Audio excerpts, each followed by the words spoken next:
దాచావు ఈనాటికై, నీ రుణం తీరదు ఏ నాటికి. నీలోనే దాచావు ఈనాటికై, నీ రుణం తీరదు ఏ నాటికి.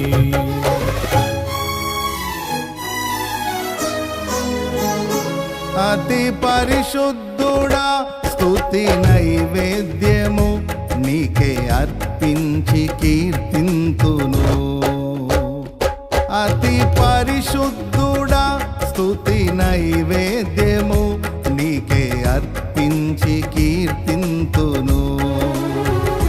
నీవు నా పక్షమై